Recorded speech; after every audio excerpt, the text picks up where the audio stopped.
los 40 años de talleres. Sí, la verdad es que los talleres fue una institución porque allí se dio a conocer la obra de muchísimos artistas a principios de los 80 y fue un espacio que de alguna manera trazó una línea del arte de ese momento.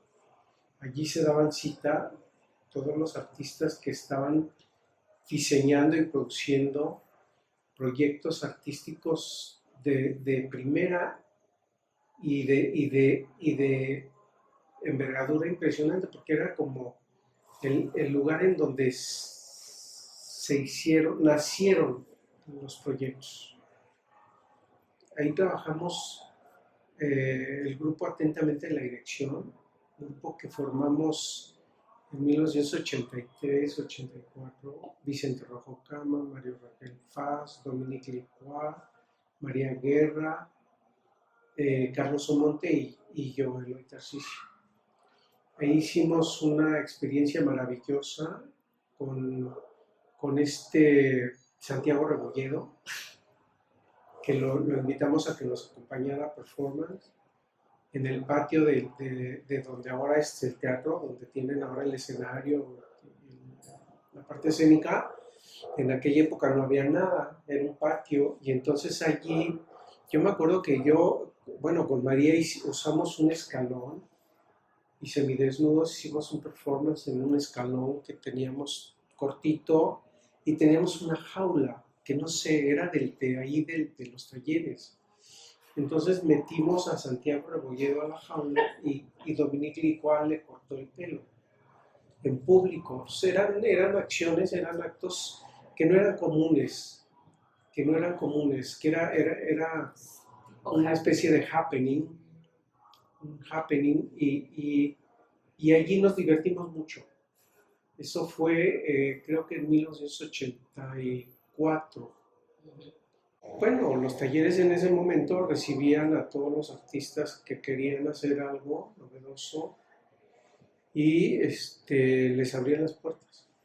Bueno, estuvimos nosotros, los que te nombré. Los de la regla rota, ¿quiénes eran? Sí, de la regla rota era Adolfo Patiño, Rogelio Villarreal, estaba también, Claro. Llegó ahí Manuel Zavala, que les ayudaba a ellos con la fotografía y también les imprimió algo. Estaba bueno, Santiago Rebolledo, que también expuso allí. Es larga la lista. Ahorita se me va Gabriel Macotela, expuso ahí también. Magali Lara. En fin, se me van ahorita los nombres. 40 años yo creo que. Entonces recordamos algo. algo recuerdo.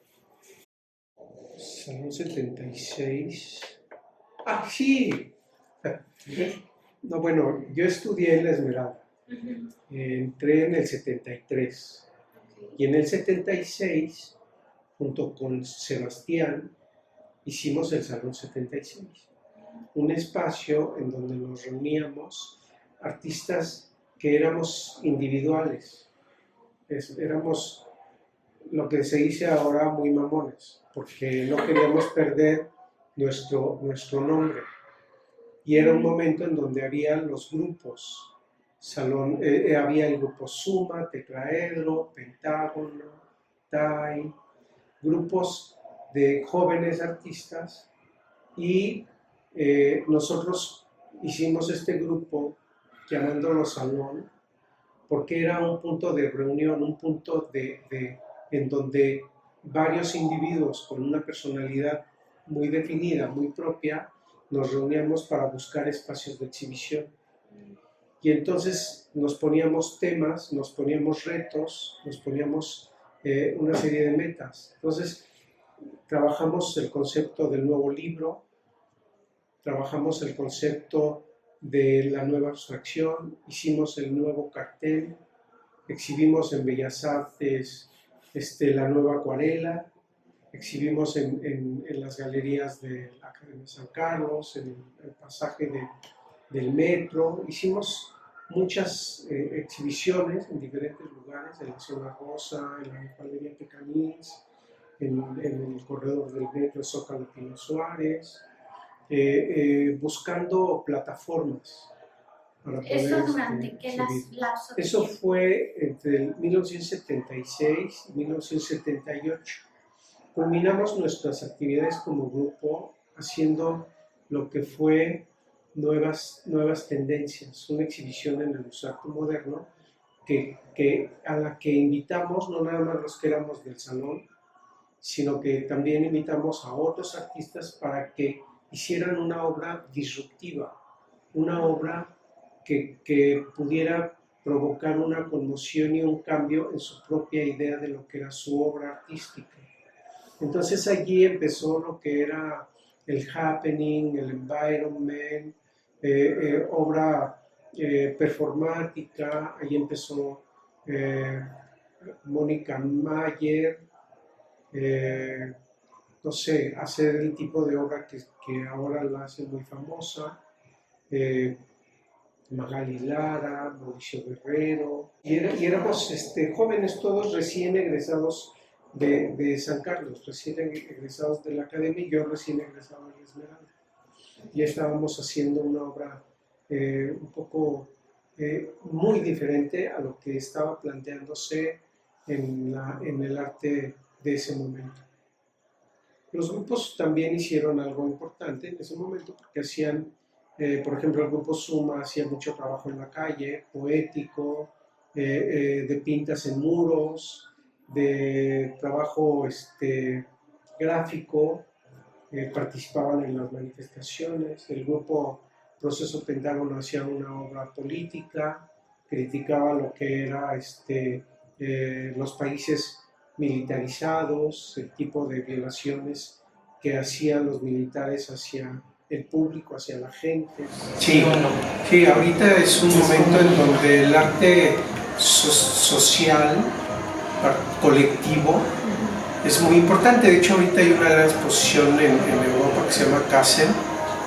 ¿No? Es una gran, no es bienal porque es cada 5 años, pero empezó como bienal. Documenta se llama, y está en la ciudad de Kassel. Esta exhibición ahora estuvo diseñada para que fuera realizada no por artistas individuales ni por curadores, sino por grupos de artistas que están manifestando su trabajo con la sociedad. Son colectivos, ¿cómo se dice? Cuando están activos, son colectivos activistas. Sí, yo creo que allí hay que estudiarlo con cuidado, porque es un fenómeno que tiene la intención de convertirse como en la línea que habría que seguir y confundiría un poco lo que sería la historia del arte.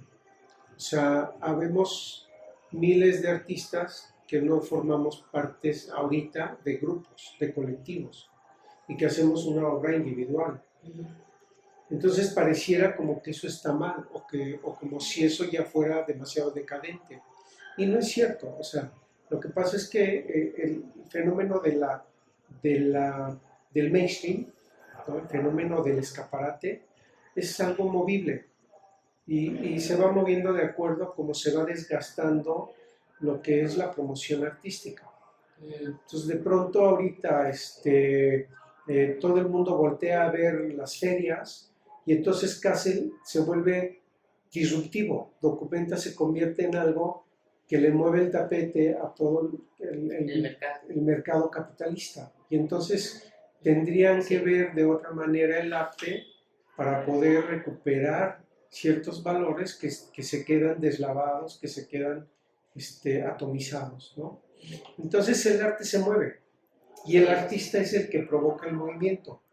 Entonces, en ese momento de los talleres, el artista provocó un movimiento impresionante porque estaba ya en mucha decadencia lo que era la escuela mexicana, lo que era el trabajo, por ejemplo, de los artistas geómetras, que eran ya también un momento de decadencia de ellos, ¿no?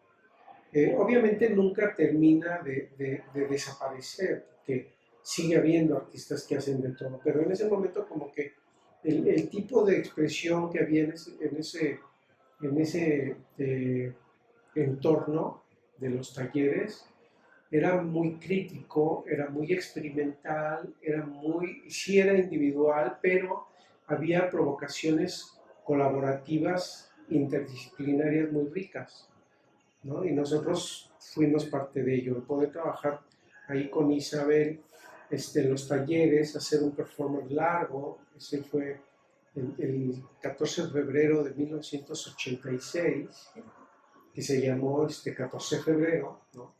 El Día del Amor y la Amistad. Fue un performance escénico en donde el primer cuadro era un diálogo como muy convencional, muy teatral, y luego había un intermedio en donde Isabel bailaba alrededor de una música muy electrónica que hacía Vicente Rojo, y se quemaban dos corazones. Y luego, mientras eso sucedía, Mónica Espinosa abofeteaba a un chico que se bañaba vestido en una tina. Entonces, ese cuadro era hermoso, era de una estética impresionante, era muy, muy hermoso. Eran de cerdo, porque el corazón de cerdo es el más parecido al corazón humano. De hecho, había unos monitores, había una televisión en donde se veía cómo se macheteaba un corazón y se hacía pedacitos. Y todo hablaba del desamor, todo hablaba de la ruptura, ¿no? Había una frase que se leía ahí que era de Henry Miller, que hablaba me acaban de romper el corazón, y entonces la chica decía, yo nací con el corazón roto. O era la inversa, la chica decía, Sí, me acaban de romper el corazón, y el chico decía, pues yo nací con el corazón roto. O sea, y entonces había el corazón que se macheteaba, y la gente veía...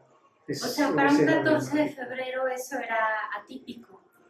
Era típico, definitivamente, pero era típico, era lo que realmente le pasaba a la gente, ¿no? Sí, sí. Después del salón, yo empecé a hacer un análisis de mi obra y me fui dando cuenta de que mi obra era muy parecida a lo que sucedía en el arte mundial. O sea, era muy conceptual, era muy fría, y no estaba decolonizada. Ahora hablan de lo decolonizado, ¿no? Entonces, en aquella época mi obra era muy global. Y entonces me di cuenta que me hacía falta algo como decolonizar, como buscar identidad. Y entonces me puse a estudiar el México antiguo, lo que era en ese momento lo que estaba sucediendo con el descubrimiento de la Coyolxauhqui, del Templo Mayor, de excavaciones de cosas arqueológicas, y me di cuenta que para mí era muy importante recuperar la filosofía del México antiguo. Entonces empecé a hacer obra que tenía que ver con recuperar ciertos valores culturales de una identidad. Y empecé a hacer, a finales de los 70, a principios de los 80, obra con materiales orgánicos endémicos de México. Empecé a hacer instalaciones con opales, tunas, magueyes. Bueno, yo sigo pensando en que el arte debe estar en constante movimiento. Y bueno, esa investigación que me planteé yo desde ser estudiante, la he venido caminando. Fundé Xteresa Arte Actual. Pero tenía otro nombre, ¿verdad? Xteresa. Ah, bueno, no, originalmente era el extemplo de Santa Teresa la Antigua, y estaba designado para que fuera un museo de escultura del siglo XVI o XVII, creo que XVII, pero no hay esculturas para eso. Entonces, cuando el Auditorio Nacional lo movieron, lo remodelaron, sacaron de ahí una galería, que había Galería del Auditorio, a principios de los 80, la Galería del Auditorio, y la sacaron de allí porque ya no cabía en la remodelación. Y entonces mandaron al centro cultural del auditorio, lo mandaron al ex templo de Santa Teresa la Antigua. Pero no, Santa Teresa la Antigua es un edificio colonial protegido por la humanidad y no se puede tocar. Es patrimonio de la nación, entonces no puedes ponerle mamparas, no puedes colgar nada. Y de hecho el piso está hundido. Entonces yo tenía mi estudio enfrente y lo veía. Pensé que ese lugar debería de ser más bien un espacio de arte alternativo. Entonces yo quería formar ese espacio a través de apoyo de la iniciativa privada, y un amigo que me ayudó a ver la parte mercantil del proyecto me recomendó que hablara con Toba de Tesa para pedirle su oficina y que me diera un espaldarazo para que en su oficina yo pudiera venderle a algunos empresarios el proyecto. Y entonces cuando lo revisó Toba de Tesa, que era un tipo muy inteligente, con una visión muy amplia, muy abierta y muy, muy aguda, vio el proyecto y le pareció interesante, y al final me dijo que no me podía prestar su oficina, sino que lo que él quería era comprarme el proyecto. Entonces cuando me dijo eso, pues yo le dije que yo quería el ex templo de Santa Teresa de la Antigua, y me dijo que sí. Y entonces a los meses de que le presenté el proyecto, ya tenía yo el ex templo de Santa Teresa de la Antigua, que realmente lo único que hizo como centro cultural fue una exhibición que tenía que ver con el SIDA. Yo lo fundé y estuve ahí hasta el 98.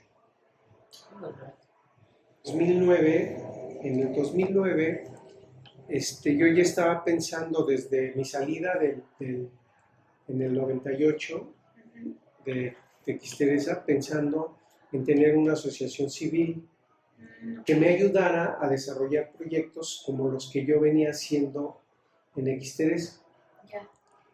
Cuando yo me voy de X Teresa, yo ya estaba experimentando el arte urbano, el arte sitio específico, el arte fuera del cubo blanco. Y entonces eso me llevó a tener varias experiencias colaborativas de participación interdisciplinaria que me fueron llevando a la necesidad de tener una asociación civil sin fines de lucro, con la posibilidad de poder recibir donativos para poder hacer ese tipo de proyectos.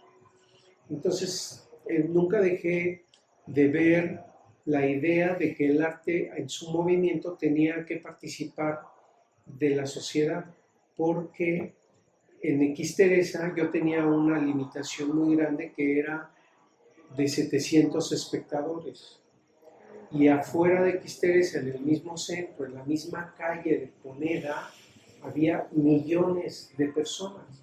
Entonces yo decía, el arte es muy limitado y es muy acotado en X Teresa. Si hacemos eventos fuera de X Teresa, vamos a tener más público. Y entonces yo quería otro tipo de público, no el que iba a X Teresa, sino el que estaba afuera. Y entonces empezamos a diseñar proyectos para ese tipo de cosas. Entonces, para llegar al público cotidiano, digamos. Para llegar a un público, sí, que es masivo y cotidiano. Que no está interesado en el arte, que no busca la galería, que no busca el museo, que no busca el recinto. Ya. Y entonces yo era maestro ya de Academia San Carlos, en un programa de alta exigencia académica, y empecé a trabajar con mis alumnos de alta exigencia académica experiencias de ese tipo. Entonces hicimos ejercicios, por ejemplo, en Tlalpan, en el bosque de Tlalpan, hicimos ejercicios, por ejemplo, en el CCH Sur, no en las aulas ni en las galerías, sino en los baños, en los patios, en los corredores, en los jardines. Hicimos experiencias en la misma plaza del Zócalo, y los chicos llegaron a hacer hasta una pieza que la aventaron del edificio, un refrigerador grandotote, lo aventaron desde la azotea de Academia San Carlos como un acto performático, como una acción artística, ¿no? Entonces, ese tipo de cosas a mí me fueron llevando a la idea de que era muy importante una asociación civil. Entonces, primero fundé una cosa que se llamó Arte Abierto, que no caminó, no despegó bien esa asociación civil, y luego fundé Arte Hoy. Y luego hemos realizado proyectos ligados a esa intención interdisciplinaria, pero ya no de forma educativa, sino más bien de propuestas de colaboración participativa. Entonces llegamos a hacer un festival que es virtual, que se llama ITZY. Allí lo hicimos reflexionando el problema del agua, el problema de un lago que es el lago de Cuitzeo, que es un lago que se seca cuando deja de llover y que cuando llueve pues, recupera un poco cierta cantidad de agua, y es un gran espejo de agua. Es el segundo lago más grande de la República Mexicana. Y eso lo hicimos a través de Salón Abierto, a través de Arte Hoy, donde participaron más de 400 artistas, donde había grupos y también individuos con obra que iba desde la fotografía, el performance, ¿En qué año fue? instalación. Esto fue ahora en el 2020, en enero de 2021. Y lo produjimos durante la pandemia. Y es la última experiencia que hemos hecho con Salón Abierto de esta manera, ¿no? En donde buscamos trabajo interdisciplinario, trabajo colaborativo, trabajo disruptivo, que busque romper un poco la estructura de la obra del artista en ese momento de producción. De su propia producción. De su propia producción. Si la idea, ya no hay casi nada nuevo, ¿no? Entonces es muy difícil pedirle a alguien algo nuevo, pero algo nuevo en sí mismo sí se puede. O sea, si yo pinto, ¿por qué no de pronto hago foto? ¿O por qué no de pronto hago otra cosa? Y me convulsiono en mi propia producción y genero algo que me evoca ese movimiento y esa transformación que da el arte. Yo creo que el arte no se enfoca nada más en lo estético. Ok, de acuerdo. ¿No? Sino que también se enfoca a otro tipo de experiencias que podrían rayar en lo estético y no. Pero sí, tiene que ver con la experiencia. ¿Cómo lo veas? Tiene que ver con la experiencia. Hay un momento en el proceso de la historia del arte en donde el arte va cambiando y pasa de ser representacional a un valor presentacional. Digo, yo por ejemplo pintaba con el rojo, ¿no? Hice varios corazones con colores rojos, ¿no? Con diferentes tonos de rojo. Entonces el rojo significa, tiene valores de significado que se conectan con la cultura. O sea, depende de la cultura, el significado se acentúa o no. Hay gente que ve un color rojo e inmediatamente se conmociona, se puede convulsionar, porque le recuerda la sangre, lo violento, qué sé yo, pero hay quien lo ve y se vincula con el amor, con la pasión, ¿no? Entonces hay una serie de significados que da el color, ¿no? Entonces, si yo uso en mi pintura el color rojo, estoy representando esos significantes. Puedo hacer un cuadro solo rojo, un tono de rojo. De hecho, dentro del arte conceptual en los 70s, había algunos artistas que hacían eso, que eran pinturas monocromáticas, ¿no? Y tú veías la cédula y decía rojo 58. Y decías, bueno, ¿eso qué tiene de qué? ¿No? Y dices, bueno, lo que pasa es que dentro del proceso de la historia del arte, vemos cómo el artista va reflexionando adentro del arte algunas cosas. Lo representacional, figurativo o lo representacional simbólico o lo representacional estructural, conceptual, ¿no? Entonces llega un punto en donde de pronto yo en mi obra estaba dibujando cosas que quería que fueran como los nopales, como las tunas, México. ¿no? Como la escuela mexicana. Pero yo no quería hacer la escuela mexicana. Entonces me di cuenta que en la historia del arte ya habían transgredido la pintura, ya se había rebasado la pintura y decía, pues yo ¿por qué no la rebaso? Si estoy representando una tuna, un nopal, ¿por qué no mejor lo presento? Y el nopal habla más de lo que yo puedo decir a través de la pintura, a través de lo representacional de la propia pintura. Y entonces fui de dibujar una tuna a presentar la tuna. Ya. Y por ejemplo, en los corazones, ¿no? Por ejemplo, en la época prehispánica, los mexicas, cuando conquistaban un pueblo, agarraban rehenes y sacrificaban a alguno y sacaban el corazón de su pecho y se lo comían los sacerdotes. Entonces, según esto, el pueblo, la gente común, no se podía comer el corazón del sacrificado. Entonces, se comían la tuna. Entonces, la tuna era como algo simbólico, ¿no? Entre el corazón y lo que significaba el comerse el corazón, ¿no? Y entonces venía, por eso la religión católica tuvo mucho poder en México, porque también te comías el cuerpo de Cristo a través de una hostia, ¿no? Y acá te comías el corazón a través de la tuna, ¿no? Entonces yo empecé a asociar la tuna con el corazón. Y entonces empezamos a usar los corazones físicos y empecé yo a dibujar. La exposición que tuve en los talleres era de corazones físicos, o sea, la anatomía del corazón. ¿Por qué? Porque era un dibujo representacional. Y la tuna física era un valor presentacional, o sea, lo usaba con esa intención de jugar con los valores. Entonces, el happening, que es una corriente de arte que empieza en los 60s, con los hippies, con los artistas que empezaban a hacer ceremonias rituales, cosas que tenían que ver más con una experiencia esotérica, algunos, otros con alguna experiencia de, ¿cómo se dice a lo no religioso? Como una experiencia Profana. no profana, sino que es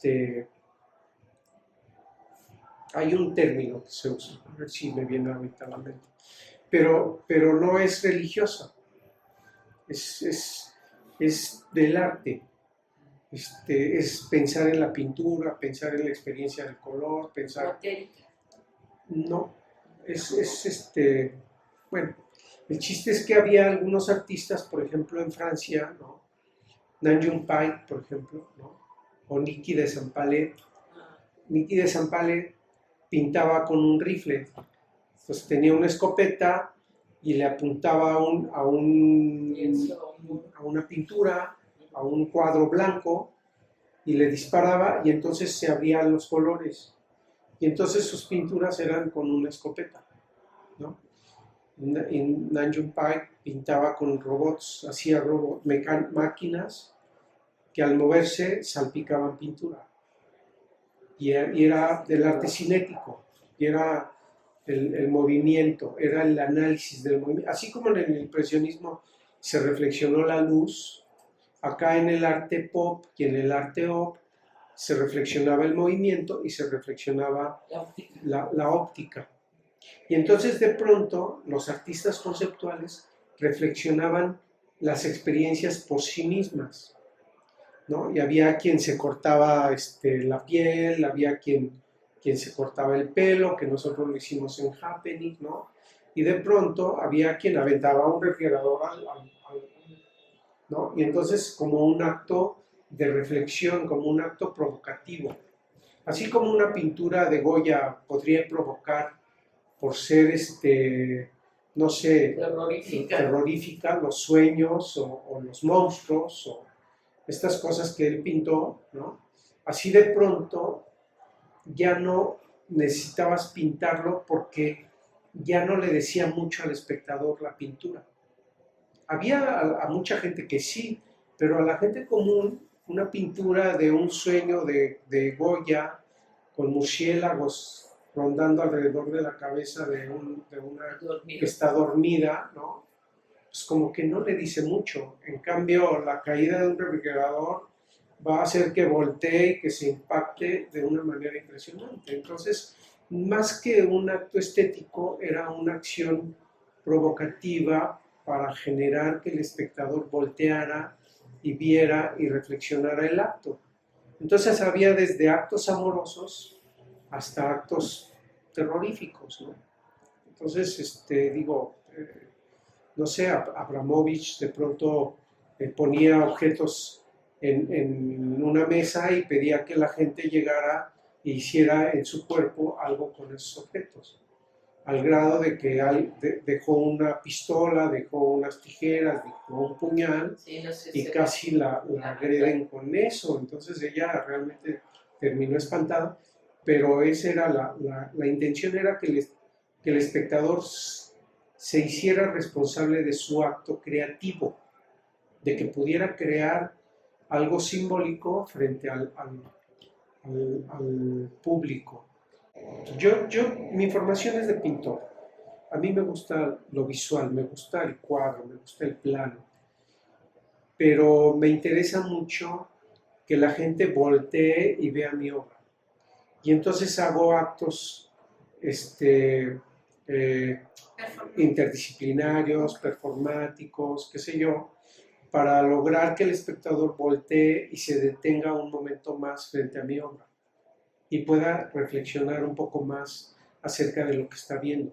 Y eso lo he seguido haciendo hasta hoy. Paralelamente, obviamente, reflexiono el método, ¿no? Porque empecé de una manera muy, muy simple, como alguien ayudándome, pero empecé también provocando la participación del público en general. Hice una pieza para Aguascalientes que se llamó una manera de, ¿cómo se llamaba? Una forma de manifestar un gusto. Yo invité al público de Aguascalientes a que manifestaran su gusto por la pintura. Y entonces los hice pintar en una área de 100 metros cuadrados, dividido en una retícula de metro cuadrado. Y entonces hice unas pinturas que después exhibí en la calle y que primero exhibí en el Museo Guadalupe Posada, en tiras de 5 metros por 1 metro, y luego las corté en metros cuadrados y las puse en la calle en una ruta, y luego las recuperé las que sobraron, porque ahí se perdieron muchas, y las que recuperé las guardé y las pude exponer en el Museo del Chopo, en 1982-83 por ahí. Y esta experiencia la hice en el 79. Entonces, la participación del público se me ha hecho muy importante. La participación de otros en la creación de mi obra también. La posibilidad de que mi obra se convierta en el registro de una huella se me hace importante. Entonces lo que provoco es una acción que deje una evidencia. Y entonces el método en que he ido provocando eso ha ido cambiando, ¿no? Ahorita quiero hacer una ópera, pero no una ópera como la que conocemos, o sea, no como Aida o como no sé, sino más bien como algo muy conceptual, algo muy abstracto. Lo que yo quiero es generar productos, evidencias, que todos se conviertan en obra, que el vestuario se conviertan en obra que se puedan montar frente al espectador en una sala de exhibición, que los objetos utilizados también sean parte como objetos, como fetiches, como instrumentos, como utilería, pero como obra artística. Si alguien pone en el muro un lápiz colgando, ¿por qué yo no puedo poner una prenda de un bailarín?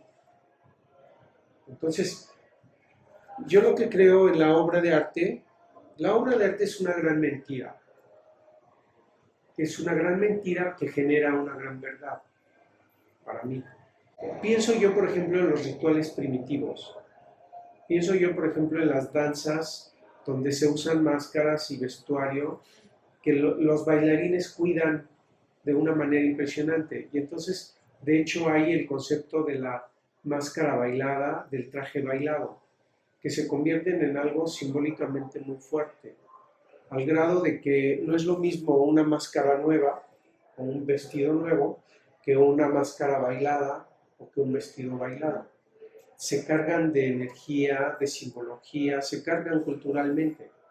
Entonces lo que yo quiero es que mi obra se cargue de esa simbología y de esa experiencia vivida. Si por ejemplo no sé, ¿cómo se llama? Pollock. Si Pollock hace obra de action painting y deja una impronta, deja una huella de su impronta, de su acción en la tela, ¿por qué un bailarín no deja su huella en una tela bailándola? Entonces, además de que su tela, su traje está bailado, se carga de ese significado o de esa pasión con la que fue bailada, también la huella que deja se carga de significado. Entonces, si eso sucede con una acción performática, entonces todo lo que participa de esa acción performática se vuelve en algo cargado de cierta simbología. Y entonces es lo que he venido construyendo a través del tiempo. Entonces lo que yo creo es que me interesa generar ese tipo de experiencias en donde el video, la música, la fotografía de registro de la acción, más todo lo que intervino, se conviertan en una obra de arte. Entonces, como es mi idea, todo eso es mi obra. Claro que la coreografía no le voy a quitar yo sus derechos autorales al que haga la coreografía. No le voy a quitar yo sus derechos autorales al que haga el film. No le voy a quitar yo el derecho autoral a la música. ¿Me entiendes? Todos van a tener su derecho autoral, pero la idea es mía. Entonces, todo lo que se genere de evidencias de allí son mi obra.